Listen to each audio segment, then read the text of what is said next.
is going to be a wild ride. What a game. Anything can happen in March. To be forever a champion. How about that? Absolute madness. All right, what's up, CSBA? What's going on, everybody? Welcome to Season 13 Selection Show. Got C-Web in the building, rocking his Cuse jersey as always. It's been a while since I've seen that sucker boy. Yeah, well, I mean, it's been a while since I've coached Syracuse, so this used to make a weekly appearance on Hawk Talk, though. What? What's that show? No, I was just joking around. No, I remember it well. It's good to see you rocking it again, seeing Syracuse back in the fray again, obviously. Super excited. Obviously, season 13, man. We've been doing this for 13 seasons. I can't believe it. And every year it gets more. We get to this point of the season, and I'm like so excited to see what happens in the postseason, especially when it just feels like it takes forever to get to this point. So I'm excited. Obviously, I'm excited for next season as well, but I'm very excited to get the selection show underway here. So without further ado, before I do that, just want to give everybody a little bit of a heads up here.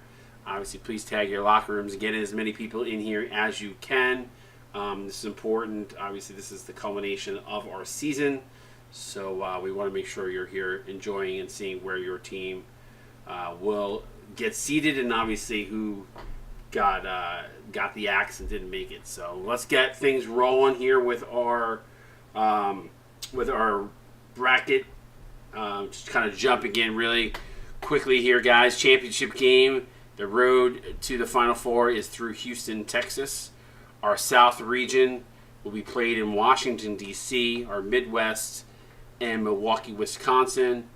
Our West Coast region, our third number one seed will be based out of the West. And the East will be in Boston, Massachusetts. So without further ado, let's take a look at the number one overall selected first seed here in the South region, and I don't think it's to anybody's surprise here, C-Web. We've got Virginia Tech. Wow, shocker. No, they had a great season.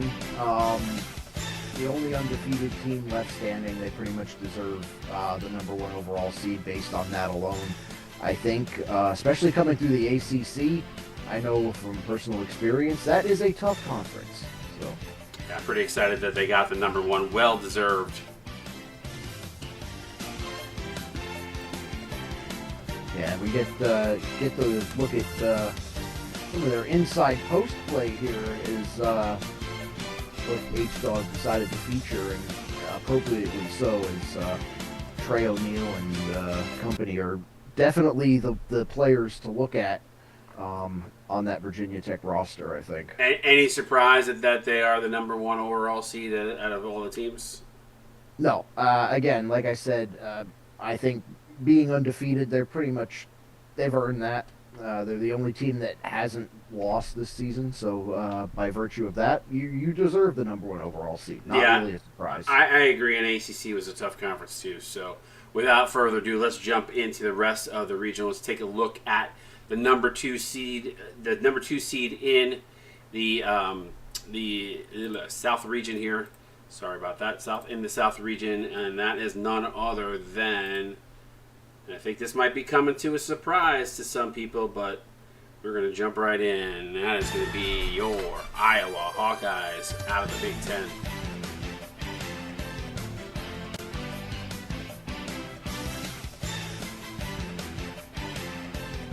Yeah, this one I think maybe is a little bit of a surprise. They kind of couldn't find their identity early on in the season, had some questionable games, but as the season progressed, coaches really kind of found their own, and they deserve the number two seed. I think it's just a little bit of a surprise that they got there. Yeah, for sure. But congratulations to the Hawkeyes. Number two seed in the South region. Pretty excited for that. Let's take a look at who Iowa is going to play. And that is the number 7 seed, the Missouri Tigers. So black and gold against black and gold. Interesting first round matchup here between the Tigers and the Hawkeyes. Don't tell Iowa you said gold. I think that's I think they have a different color for that, yellow. Yellow, black and yellow. No, I don't. I believe it's actually like corn. It has some corn yellow. It's like corn yellow. I swear to God, there is a specific name for the Iowa yellow. I do remember that, and yeah, maybe a little bit of a mismatch. Kind of a fun color scheme thing that we had going there, but I mean, what is your take on this? I do think Iowa's probably got this matchup, but I know Missouri has some players, so Missouri started to figure things out towards the tail end of the season, so I'm excited to see how this one plays out. To be honest with you, we know Iowa at times has had some struggles, but they have been playing really well down the stretch. Obviously, winning the Big Ten I think was huge. So kudos to them. I mean, I got Iowa here, but we'll see how it plays out. Let's jump into the rest of this bracket though. The number 3 seed out of the South region is going to be your Houston Cougars. Very quickly before we get into Houston, I am going to make one more point about Iowa while we're watching this. Is they've got 5 players over 10 points per game, so I think they could be dangerous deeper into the tournament if they get there. Yeah, and kudos to the coaches who sent in clips, by the way. There are some that we've had to grab on their behalf. Nice reverse layup there. That was pretty impressive. I did not call that game. I wish I would have seen that highlight prior because that was sweet. I don't think I called that game either.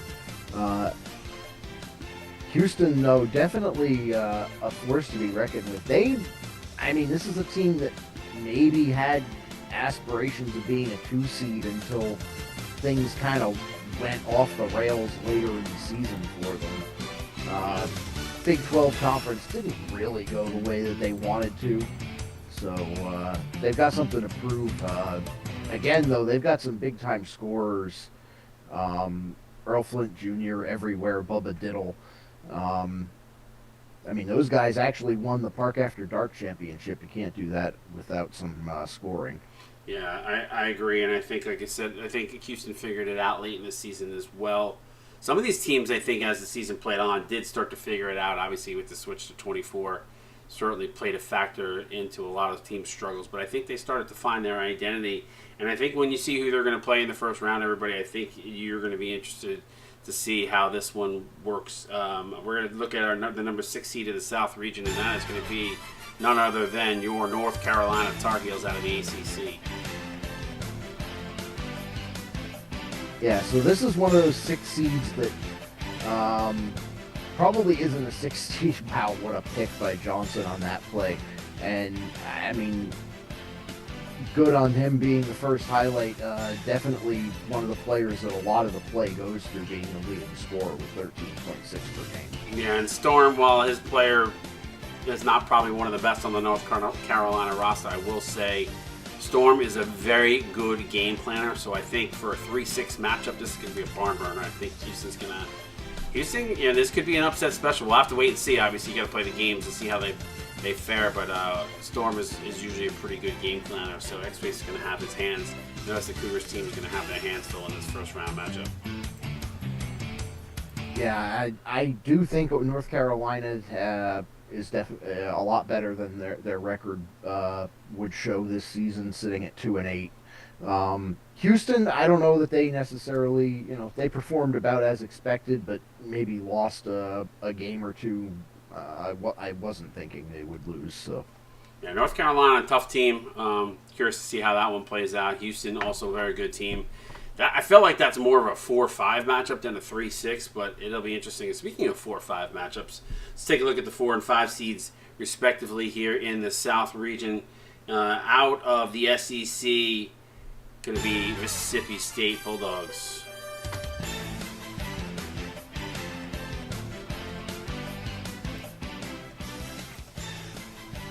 Yeah, so Mississippi. I was gonna say I feel like the Bulldogs have had an up and down season. I don't feel like they've played to their potential, but there's a lot of talent on this team. They were pretty deep. So Mississippi State is one of the 3 SEC teams I singled out in my article about a week or two ago. There, I think they have a lot of talent. I think they are built to make a run in the tournament, and I actually said they could make the Elite 8. If they get the right matchups and play up to their ability. The fact that they fell to a 4 seed, probably a lot of that had to do with the 3 losses to Kentucky, who really the only team that had the better of them most of the season. Although they put up a heck of a fight in the SEC title game. I broadcast that one, and they were hanging tough for 3 quarters. Yeah, and I caught the end of that game. That was a pretty intense game. And I think, again, Mississippi State peaking probably at the right time. Let's take a look at who they will play as a 5 seed out of the other SEC conference. It's going to be none other than the Georgia Bulldogs. So the game of Bulldogs. It's interesting how that kind of worked out. I did not think about that prior. But Georgia, very up and down season. Had some really high moments during it, and then some tough, close losses that I think, as you look at it, I think Dr. Seymour would have preferred to have won.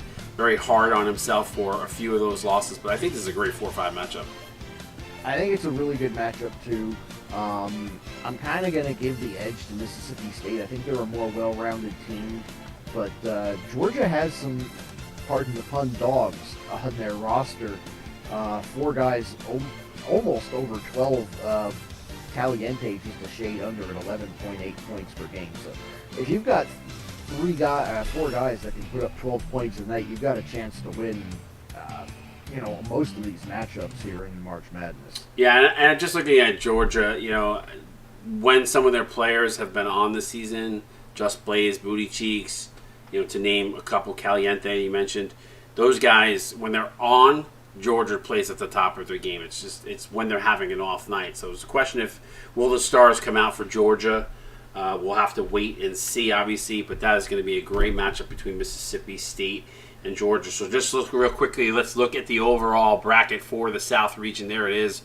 Virginia Tech, your 1 seed, Iowa 2, Houston 3, Mississippi State 4, Georgia 5. Your 6 seed is North Carolina. Missouri is coming in as your 7th, and obviously the first round, the first seed gets a bye. So should be some good matchups. I mean, is there anything that besides that we didn't cover here in this South region that you want to touch upon here, Csba, or do you think we kind of covered it too much? Good. I think we kind of covered it pretty much. May circle back once we reveal everything else for a little bit, but I think we pretty much covered it for now. All right, so let's jump in to the Midwest bracket. Oops, sorry there, almost revealed it. The Midwest bracket was supposed to be blank, and I did not have that sheet there. So I actually loaded the wrong one, so we won't see it. But obviously, the Midwest bracket. Let's jump in with the number one seed out of the Midwest region, and it's the Ohio Bobcats. And I think some people might be surprised by this one, but they were the number 1 seed in this region. Number 2, number 1 overall seeds together. Yeah, so something we'll touch on after the reveals is they were one of the teams in the discussion for, who are the other 1 seeds after Virginia Tech. And we talked about there were probably 6 or 7 teams in the running for that. Absolutely. They'll get a bye in the first round, but kudos and congratulations to the Bobcats, as we have our Coach of the Year also on that team in Firebird. Congratulations to them getting the number 1 seed in the Midwest region. Let's take a look at the rest of that bracket. Who else is going to be in with Ohio? We'll take a look at the number 2 seed out of the Midwest, and that is going to be your Tennessee Volunteers out of the SEC. Yeah, great season from Tennessee. Got the better of Vanderbilt in the regular season.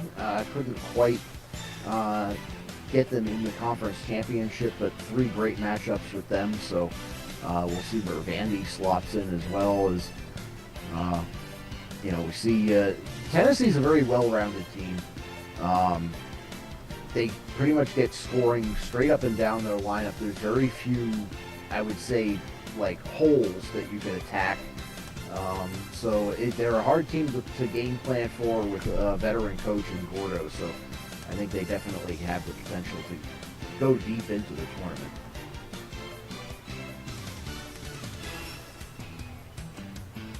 Yeah, I like what Tennessee has done this season. Obviously, they battled in a bunch of games this season that were just so back and forth. I'd be really curious to see how they do. And when we're going to reveal real quick right away who they're going to play, and that's going to be the number 7 seed out of the Big East, the Providence Friars. And I love this matchup, and here's the reason why I love this matchup. You know me, C-Web, I'm always a big fan of big players. We see in his senior season, Lance Kabongo leading the way. And I think, I don't know this for sure, but I feel like Kabongo could be the kind of player that gives Tennessee a little bit of a fits. I actually think so too. I think Tennessee is Providence is way better than their record of 1-9. I think there's a lot of talent on that team that did not get realized until later in the season when they finally started competing in some games and threatening to win. I'm scared for Tennessee in this matchup. I'm not going to lie. Jay Boss is also a great game planner. So this is two really good coaches going up against each other with, again, Providence is a really good squad that pretty much underperformed all season. Yeah, the question is, will they hit their peak at the right time? We always talk about first round upsets. I do have Tennessee advancing on here, but I will say I do feel like Providence is going to give them a little bit of a scare.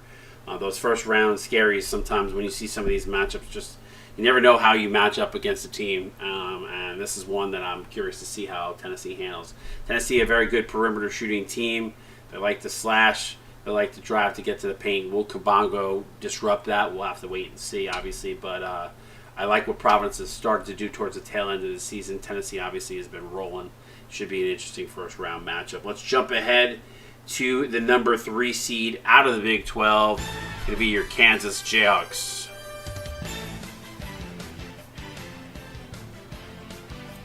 So Ace, on his last run here at Kansas, gets a 3 seed for his team. Obviously a lot of talent on this Jayhawk team as we take a look at this AT&T 5G slam can. What a dunk that was. Not only saw it once, but we saw it 3 times. Yeah, exactly. So, yeah, Kansas is a team that, they were a little up and down at times during the season. I know they finished 7-3. I feel like there were times when it looked like they could have lost some games if they won. I know it's kind of like a weird thing to say, but they're a very consistent team. But I was going to say, see what the flip side of that, though, too, is there were some games where they just legitimately dominated who they played, too. So yeah, that's it. That's kind of where I was going with that, is that there were some times when they kind of had a dual personality, because there were times that they would just come out and lay a 40-point shellacking on somebody, and then the next game come out and stumble to a 5-point win. Yeah, they played a little flat at times. Well, let's take a look at who they play, and I'm sure you're going to have a vested interest in this one. It's going to be the number 6 seed out of the ACC, the Syracuse Orangemen. And they will always be the Syracuse Orangemen, even though they're the Syracuse Orange. Yeah, I'm with that. I'm old and I've been watching Syracuse for 40 years now, so. Yeah. Well, it's like St. John's is the red men to me, even though I'm not really supposed to say that. So. Yeah, I feel like there's a little bit more context to that one. Is Nolan Grayson, my one low player, actually not insignificant at all, is. Again, we're a team that kind of underperformed this season, or we're also kind of victims of being in the ACC, which, I mean, Virginia Tech and Duke pretty much walked over us in North Carolina all season. Yeah, absolutely. I can understand that. I mean, there were a lot of tough games that you guys were literally right there. You guys started to play a lot better down the second half of the season. You had a really good game against Virginia Tech that you guys almost actually beat them. So you guys are peaking at the right time. Kansas is a tough matchup, but there are some things that I think go into your favor. And listen, as long as I've known you in the 13 seasons that we've been doing this, I know you'll have your guys ready to go. We always talk about upsets. You are supposedly even though you've never won a natty, and I don't say that to dig it in. You are the upset king when it comes to March Madness. I will say that. So okay, I've never made it to the national title game, so I'm not going to get upset about not winning a natty because I never even had the chance. I pretty much have gotten cut off at the Final Four a few times, but it is what it is. But hopefully you guys can get your guys up there for that game and make it a great 3-6 matchup against Kansas. Should be a fun matchup. I think it should be a good game. Yeah. Actually, just as my unbiased opinion, I think it would be a good game, even if it wasn't my team. So. And as ironically, as I've gone through this bracket and set up a lot of the graphics for it over the last 3 or 4 days, I will say as I looked at this bracket, I really love a lot of the first round matchups. So it should be exciting. Let's take a look at the number 4 and 5 seeds in this region. Let's take a look at the number 4. It'll be Michigan Wolverines out of the Big Ten.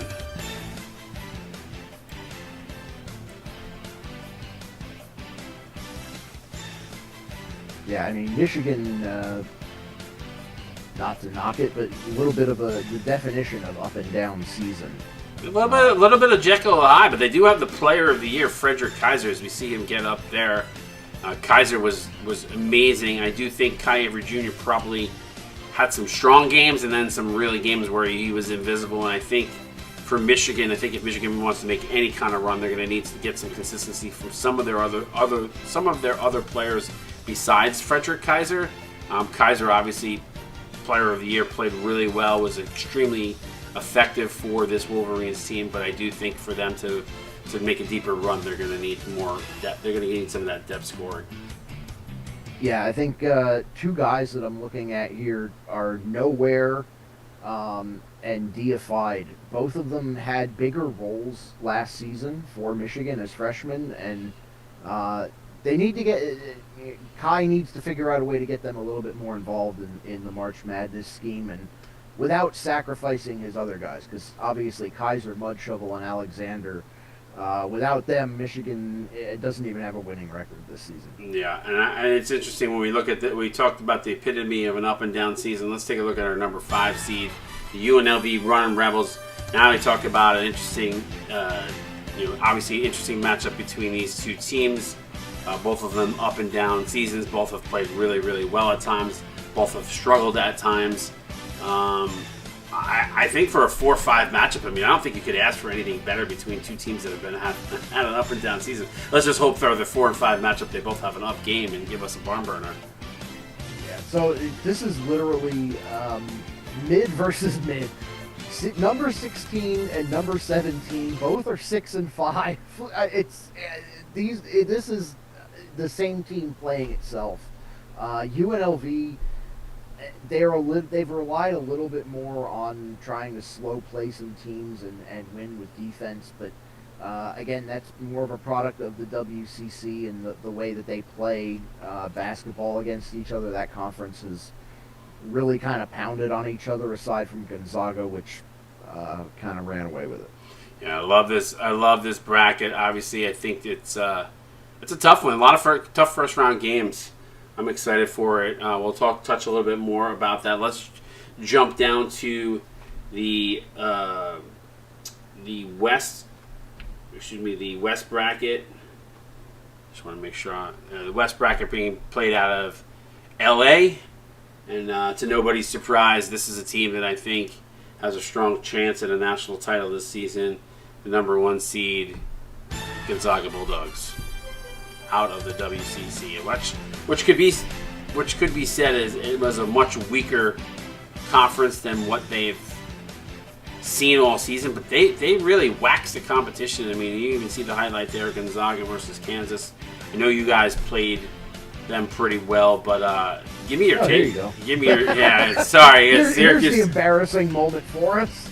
But listen, you gave them a run for their money. So just knowing, the right game plan can take Gonzaga down. But I will say they are probably. I think if Virginia Tech doesn't go undefeated, they would have definitely been in the conversation for the number 1 overall seed. I just think they really waxed a lot of teams. There were a few teams that played them tough, so they are a beatable team. They do have a loss on their record this season, but yeah. And so here's the way this shakes out, and why Gonzaga is not the number 1 overall seed, at least in my opinion, is that they lost to Ohio, who got the number 2 seed. Yep. And if that doesn't happen, if Gonzaga wins that game, I actually think they take the number 1 overall seed. No disrespect to Virginia Tech. I just think that the way they manhandled some opponents versus the way Virginia Tech had to really scratch and claw their way through the ACC, I don't know if we truly know what Virginia Tech can do when they're playing actually playing a weaker opponent. Which well, is the same something could Madness. the same could be said for Gonzaga. I mean, obviously they waxed the WCC, so the same could be said about them as it was for Virginia Tech. Obviously, what you do from here on out is what the legacy that your team will leave. Gonzaga played. I mean, there's been some teams in past seasons we've seen it. I mean, Kentucky waxing opponents left and right. They get to March Madness and they don't get there. So not on Kentucky. I'm just saying in general. Like we've seen teams in the past. And again, we've seen teams that have been a 3 and a 4 seed, 2, 3, and 4 seeds. Get to the Final Four, win a championship. So it's what you do in this tournament that creates your legacy. We'll have to take a look and see how Gonzaga holds up to that. But let's jump into the rest of this bracket. Coming in as the number 2 seed in this bracket, and that is going to be your Vanderbilt Commodores. By the way, swoosh, preseason don't mean nothing. We beat Indiana in the preseason. I thought we were going to have a good season. So. Yeah. No, Vanderbilt, well-deserved number 2. Again, this was a team that was in discussions for potential number 1. So I will say the one thing about Vanderbilt, I really, in the early part of the season, they were moving the ball better than any team that I saw. And at some point during the season, things changed. I don't know if it was the game plan. I don't know if it's who their offensive options were. But yes, they've looked strong. They've played strong. They beat teams like Tennessee twice. Like, in reality, yes, they are a very, very strong team. Very much for conversation as potentially even a 1. But what I did say is, as I was saying to start off this monologue, is basically I really loved the way they played at the beginning of the season, better cohesiveness-wise, than at the end of the season. Yeah, I don't know specifically what they changed or if they changed. I would assume something changed, but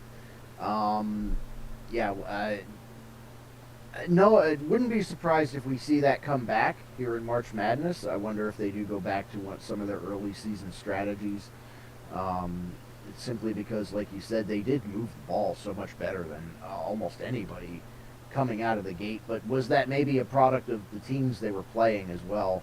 I mean, that's very much a possibility, especially with teams not necessarily knowing how to coach for 24. But yeah, what were you going to say? There are not too many more balanced teams in the CSBA.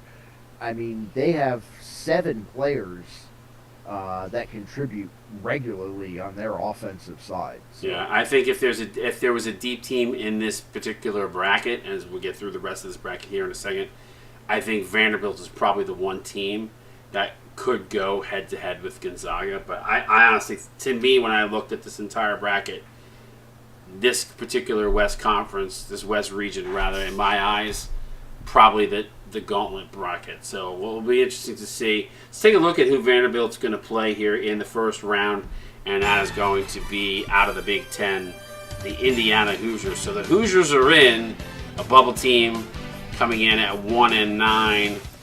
Could be a cakewalk for Vanderbilt. Obviously, Dane Jones II is going to do everything in his powers. You're going to probably see majority of the highlights here from Dane Jones because he was a one-man wrecking crew from Indiana. Indiana is going to want to do anything against Vanderbilt here. C-Web, they're going to need to get more out of the team than just Dane Jones. Yeah, Indiana, they had high hopes. Like I said, we played them in the preseason, and they actually looked decent. I know we said we beat them, but I actually thought they were going to turn out to be better than a 1-9 team, and I will say they pretty much were the bubble team to me when I filled out my bracket. So they were the team that the other 4 were stacked up against when I was saying who's going to be the final one in. Yeah, so it was Indiana the final one in? Is it going to be somebody in the next bracket? I had Indiana in as my last team, but they were the ones that I was looking at going, Does Florida maybe belong? Who knows? I don't know. I don't think so. Yeah, we'll have to wait and see if Florida makes it in. But they were the only other team that had that was right there as a bubble team with Indiana. So, well, there were a couple bubble teams, but Indiana was one of the ones that got in. So that bodes well for a couple others, and does not bode well for a couple others. So let's take a look at the number 3 seed coming out of Conference USA. That is going to be your Wichita State Shockers. Looking to shock this region. And talk about a team that started off, C-Web, the season really, really strong. I think they still played well, but I think there was some inconsistency in their play down the stretch. Yeah, I really thought that Wichita was going to possibly come in as a 1 seed once again. After last season, they didn't really have a lot of roster turnover. Their 2 big guys were still there. But like you said, I think they slipped a little bit down the stretch. The games against Ohio going 1-1 against them kind of threw a wrench into the plans. And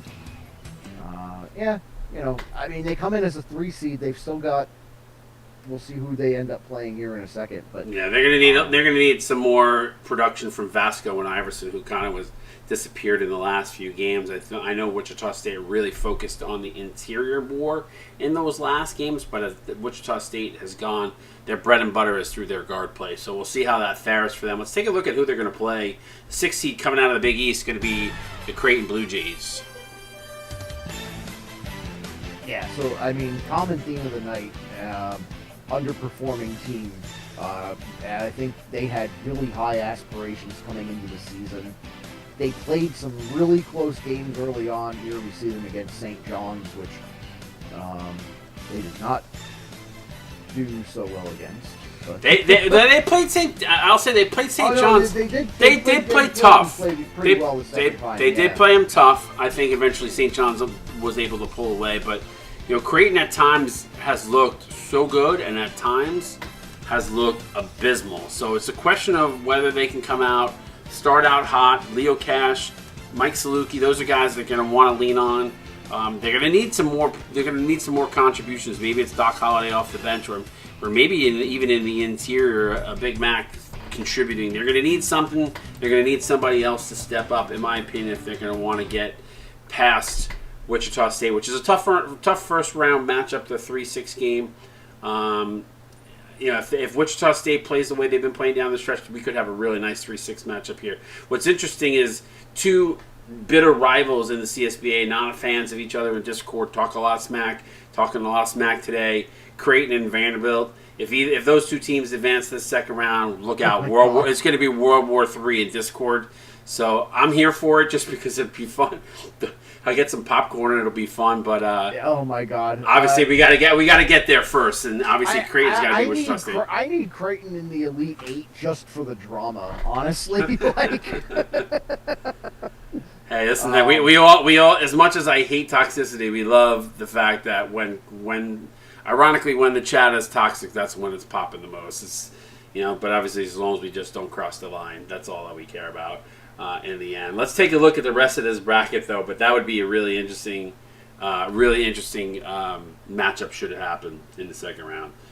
Start at the 4 seed coming out of the Big East. Marquette Golden Eagles.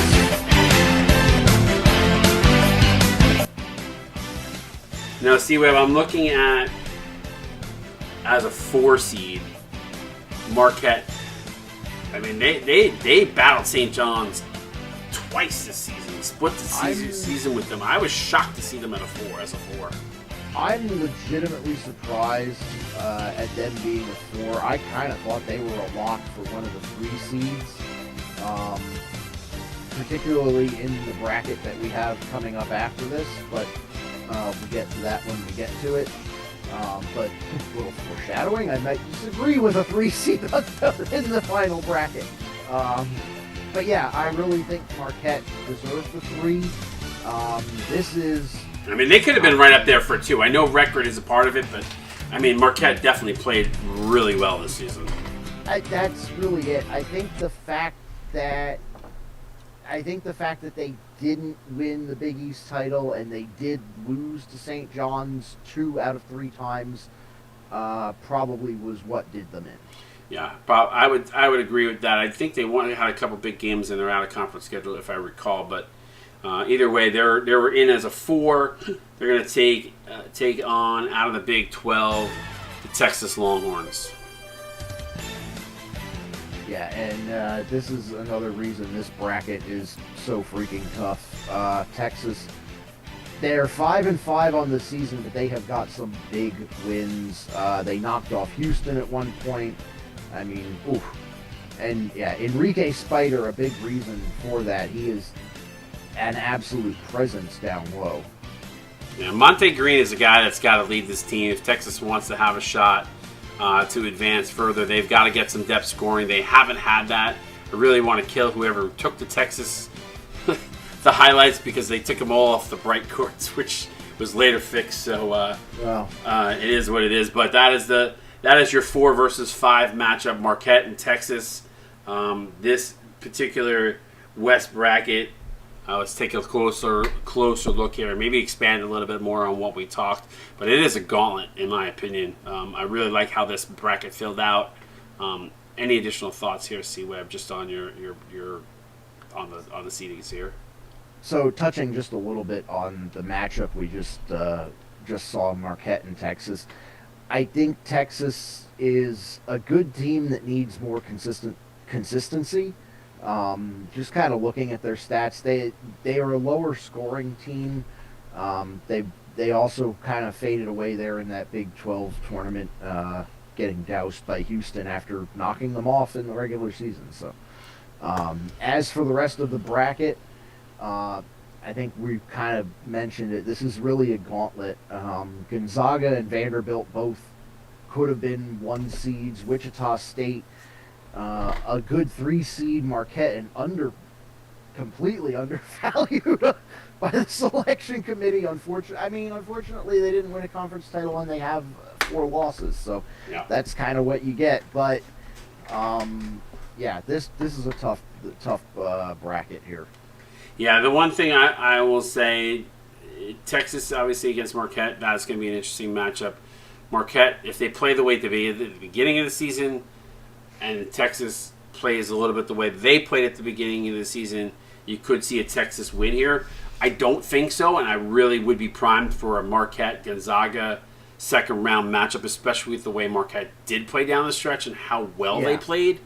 And then we talked a lot about Wichita State and Vanderbilt. If that ends up, Creighton and Vanderbilt, if that potentially ended up, how amazing the chatter and Discord would be. But I do see Wichita State and Vanderbilt meeting up in the second round there. I don't really put a lot of value into Creighton taking down the Shockers, but I will say this about the Shockers: the talent is there to make a deep run. The question is, will Mort be able to get them to do that, to show out the way they were at the beginning of the season?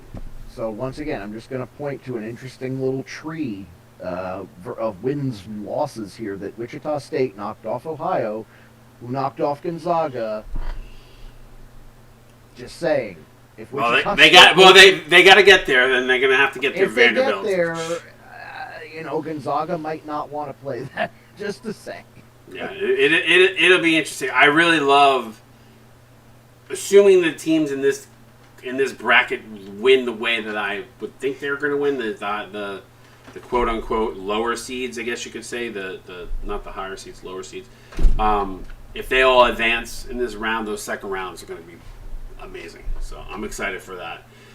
Let's take a look at last and not least, the East bracket going to be played in Boston, Massachusetts. That's an interesting site selection here. But let's take a look at the number 1 seed out of the East region, and that is going to be out of the SEC, the Kentucky Wildcats. So St. John's here does not get a number 1 seed. They do not get the number 1 here. It is Kentucky out of the SEC, which is interesting as you looked at the records this season. C-Web, there were 4 teams that were 10-1. One of those teams needed to get knocked out of the one. So not surprised here to see Kentucky. They played dominant all season long.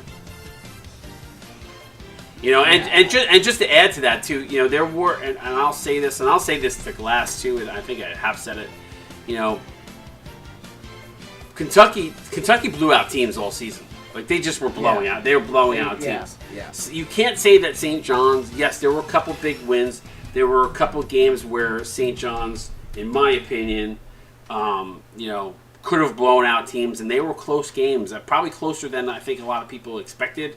Don't know what the reason is. That was it a talent thing? Was it a coaching thing? Was it a game plan thing? Or was it just maybe St. John's isn't as good as advertised? So it's an interesting scenario, and obviously I'm happy for Kentucky. They got the number one here, but again, it's not. We've seen number ones go down before too, so it's not necessarily about getting the number one. It's about what you do with your opportunities once you get to March Madness.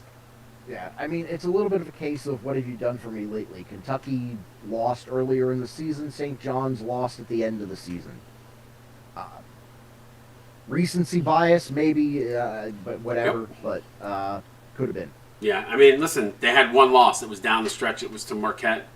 They were right there, not going to win. They won the Big East. They won the Big East Conference and won the Big regular season and the title. So, speaking of St. John's, that is your number 2 seed, believe it or not, out of this bracket. Excuse me, I didn't have it teed up. There it is. St. John's number 2 seed out of the East. While they did not get the 1, they did get the 2 in this bracket. We just kind of talked a little bit ad nauseum about them specifically here at C-Web, but easily could have been a 1, but they draw the number 2 in this bracket. Yeah, I think this is the bracket where you've got 1A and 1B. Kentucky being the 1A, St. John's kind of being the 1B. I know we said Vanderbilt, Tennessee, both kind of were in that conversation as well. Not as much as St. John's. I think St. John's was legit. Were they the number 1-2 seed? I guess, yeah, they would be, considering the matchups. Yeah, I believe they were. All right, well, that is who your number was. See, let's take a look at. Let's take a look really quickly. Sorry if I was a little hesitant there. Who is St. John's going to play? And that's the number 7 seed out of the WCC, San Diego State. So they make it in. Aztecs, who absolutely abysmal to end the season, playing probably one of their worst basketball of the season, backs their way into the tournament. So if San Diego State makes it, that we can pretty much assure that Florida, I would imagine, unless they're a higher seed here, which I wouldn't imagine with only 1 win being ahead here. So it looks like Florida is out as San Diego State backs their way in. Yeah, Florida not getting in as are the 3 winless teams, but yeah, so San Diego State, the final team in. Like you said, they got two wins early in the season and then went on a losing streak to wrap things up, unfortunately. So, well, this is Ryan Winley's last go as a coach. Obviously, I think he's got some pride here that he's going to want to try to do everything he can to put up a fight against St. John's. A little bit of an uphill battle for them, but that is your 2 versus 7 matchup. Let's look at our number 3 seed in this region. And I know one coach is not going to be happy with where he is, especially with what region he is in. But that is your Duke Blue Devils. So Mac, I know, did not want to be in the same region as me. I'm just going to say I'm not the one that put you there. This is where you netted out. So, but Duke, obviously, very good team. Not surprised to see them as a number 3 seed here. Played well at some really big key moments of the season. RVD, obviously, a big factor. Some depth as well for Duke. Thanks, Matt. Oh my God! All the highlights are against us. This is sad. Well, did they have any highlights the rest of the season? Oh, I'm just kidding. Actually, okay. So that does lead into my whole foreshadowing thing of I think this was Marquette's 3 seed. Just saying. I'm not saying Duke isn't a 3 seed necessarily. I just think that this was where Marquette was kind of destined to go, but that's not the way the brackets work out. Again, I think kind of the nature of the league this season, where we kind of had the top echelon teams and the bottom echelon teams, and really nobody in the middle to fill out the 3, 4, 5 seeds. Yeah, and I think that's why you're seeing those 3-6 matchups being so, because that middle was so bunched together that I do think as you see the 3-6 matchups, there are a lot of good 3-6 matchups in this bracket. Usually you see that more in the 4-5s, but I feel like the 3-6s are almost as good from that perspective as well. Yeah. Let's take a look at who they're going to play. Duke going to take on Baylor. The Baylor Bears out of the Big 12. So the Big 12 getting all 4 of their teams represented here. Going to have I don't know what's going on with the stream there, but yeah, an interesting matchup there. Connor Gustafson, Baylor starting to figure things out as the regular season winded down. Really focused the big men, and really were able to start getting contributions from some additional players that I really think propelled them to squeak their way in. Huge win. I believe it was against North Carolina? They beat somebody in they knocked out Kansas, was it? They knocked out somebody in the Big 12. They knocked out Texas. Texas, that's right. It was Texas. And I think that win... Because Houston beat Kansas. You're right. In the 2-3 game. Sorry, I forgot who they had beat. But yeah, to your point, 100%. And I think... Oh, wait. Maybe it was Kansas. No, they knocked out Kansas, which I thought was a huge win. Yeah, okay. Yeah. That's what really propelled them, in my eyes, to get into this tournament. So... if they can take down Kansas, Duke might have their hands full here. We'll have to see how they play it out. Let's take a look at your last 2 teams that made it in, your 4 and your 5 seeds, coming out of the Big 10, Michigan State Spartans. Sparty, I think really was a dominant team for a majority of the season. I think they faded a little bit late with their play, but they are probably, in my opinion, Csba, probably one of the more consistent teams in the CSBA. Yeah, they are very consistent. I'm kind of shocked to see them as a 4 seed. Again, some of it's the middle being so bunched together. It just the 3, 4, 5 seeds were very, very murky business this season. Yeah, Murky Wood. Michigan State is a team that they get a lot of production out of their star players, but they do suffer a little bit on the bench. They've got a few guys that maybe aren't are under 5 points per game, so not really contributing as much as they need to be in that upper echelon, maybe. Yeah, let's take a look at who they're going to play. The number 5 seed out of Conference USA, the Memphis Tigers. So a tough first round matchup against Michigan State. Memphis has had some really strong games this season, and then they've had some duds. I know Zay has been working overtime to really get and do everything he can to try to get this Memphis Tigers team. But what do you think about this 4 versus 5 matchup? I think it's stellar. I think this is a great matchup. I think it's going to be one of the better games in round 1. If everything goes according to how it should go, yes, I think this is going to be one of the better games in round 1 out of probably all the matchups. I'm really excited to watch this game, even just with no vested rooting interest, aside from the fact that it probably will be a very good basketball game. Let's take a look at the East bracket as holistically. You've got Kentucky coming in at 1, St. John's 2, Duke 3, Michigan State 4, Memphis 5, Baylor 6, and San Diego State 7th. So that rounds out your East bracket. Any additional comments and thoughts on this bracket before we roll on for the remainder part of the show? This is probably your second gauntlet bracket. The East and the West, I think, are probably the 2 toughest brackets. Just kind of looking at them. Again, you got Michigan State, Memphis, Duke, and Baylor all kind of fighting for that middle ground. And then St. John's and Kentucky, who were steamrolling everybody this season, as the top dogs that everybody's kind of gunning for. So I think there's a lot. I think there's a lot of hungry teams in this bracket, and especially in, like I said, those 3, 4, 5 teams could cause a lot of chaos if they make it through. Yeah, let's take a look at the 4 teams that missed the cut. South Florida, Florida, Washington State, Oklahoma.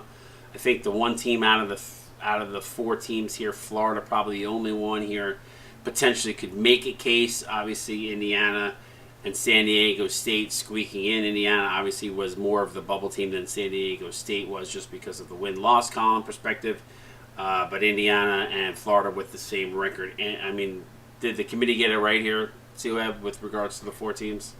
Yes, I think so. Again, I think Florida maybe could have possibly made it in. I don't know that they got. I don't think it was the wrong call leaving them out, though. They made a valiant effort, but unfortunately things kind of went south for them early in the season, and that's just a hard thing to recover. Yeah, and shout out to Drake Babineau for doing me a really big, solid favor, stepping in once we lost one of our head coaches for Florida. It really was a huge. I really wish for him that they would have gotten in. Just for that alone. He really did start to coach them well, played a little bit more competitive than probably what their roster kind of held. But we will not see Oklahoma, we will not see South Florida back next season. So we will see Washington State. So State's got a big offseason to really work on their roster. But thank you to these coaches and the teams and players on these teams for obviously sticking it out. And, you know, my... not condolences, but obviously for Drake Babineau, I really want to thank him for stepping up. Let's take a look real quick. These are your number 1 seeds out of the 4 regions. Solid 4 number 1s. I can't remember it being. Listen, we've had really good ones in the past, C-Web, but like these are 4 strong number 1 seeds. I mean, did the committee get this right? Yeah, and I mean, if this ends up being your final 4, I don't think anybody's going to be upset with the basketball that gets played in those final 2 games either. You know, Virginia Tech and Kentucky, Ohio and Gonzaga in a rematch, that would be fantastic basketball to watch. Obviously, chaos can happen. I don't know that we've ever had 4. I don't know that we've ever gone chalk all the way to the final 4. I don't think we have. We've always had one of the number 1s go down, at least one minimally. So it'll be interesting to see. Obviously, really quickly, while we have 34 viewers that don't want to lose anything, we have the bracket challenge again. We're doing that again. Prizes to give away to the users. Anybody with a perfect bracket, we give away a NCAA jersey to. Anybody, obviously, the top 3 players that finish the bracket challenge get credits to use for their players, either for themselves or for their teams. By the way, this is an example of the jersey that you would be getting. So this is legit the exact one from the website we ordered them from. Yeah, and we've given out a few over this season. Not a ton, but we've given out some. So certainly, please enter it. It doesn't cost anything. It's for fun. G-Heart's going to post it probably after the stream here. Tag everybody. You'll have up until game time on Monday to get those games, and I'll probably post the schedule out tomorrow by like midday. Coaches need to get their game plans in for Monday's games. Real quick, let's just give a little bit of a hype here before we head off for the night.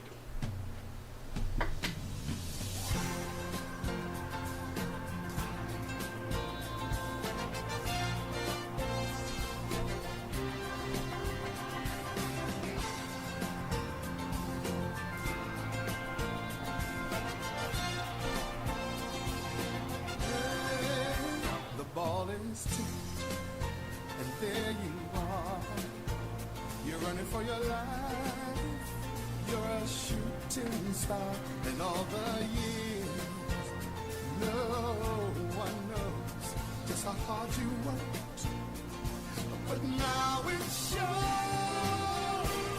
in one shot.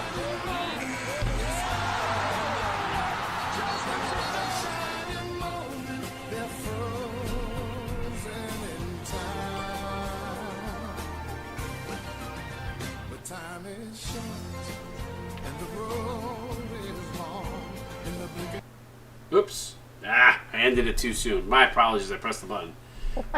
My apologies. I'm not going to make you all watch that back, but that was just a little bit of hype for you.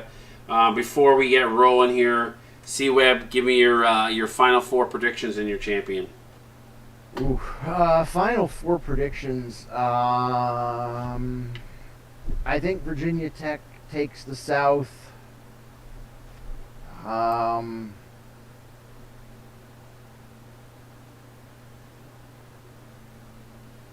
You know what? I see Virginia Tech, Ohio, Gonzaga, and St. John's, actually, I think will get through and beat Kentucky. And who's your national champion? Glass will get to the Final Four and lose in the championship game again. No, he'll probably end up losing to Virginia Tech on their way to the championship. I think the championship game will be probably Virginia Tech and Gonzaga. I think Gonzaga gets revenge on Ohio in the Final Four and gets back to the title game, and maybe Ted actually wins it for a change. I kind of rooting for him, I think. All right. I'm going to go out of the South region. I'm actually going with Mississippi State. Mississippi State out of the South region in the out of the SEC. That is going to be one of my Final Four teams. I think they're going to beat Virginia Tech. I do think that out of the Midwest, I actually have this one's a toss-up between Tennessee and Kansas for me. I'm going to go out on a limb, and I'm going to say Kansas. So I've got Mississippi State, Kansas. I do think out of the East, it's going to be Kentucky. As much as I would love to pick my St. John's team, I do think it's going to be Kentucky there. And I do think it's going to come down to a game between Vanderbilt and Gonzaga. Gonzaga is going to squeak it out, and it's going to be Gonzaga winning, and I do have Gonzaga winning the entire thing. So that's my thoughts and my picks on this official bracket. But it should be a good one. Any last words here, C-Web, before we kind of get going? Yes, I'm going to criticize your picks. You're picking Kansas against me, a team that I've never beat. Just saying. Hey, listen. Now's the time. But I think this is Ace's last hurrah, and I think they're going to make a run. I think so. I think you're right. I don't really expect to get out of that first round. I mean, it's a great matchup. It's a great matchup. I think it's Gonzaga's year. Honestly, I think it is. I don't know why. That's my prediction. Many people will say F Ted Stern, but who will be crowned national champions? The road to the Final Four starts here, Houston, Texas. C-Web, I appreciate you being in the booth, brother. Any parting words before we head off? I'm excited for the tournament. There are some fantastic first-round games coming up. Michigan State, Memphis, for sure, I think everybody needs to tune into that one.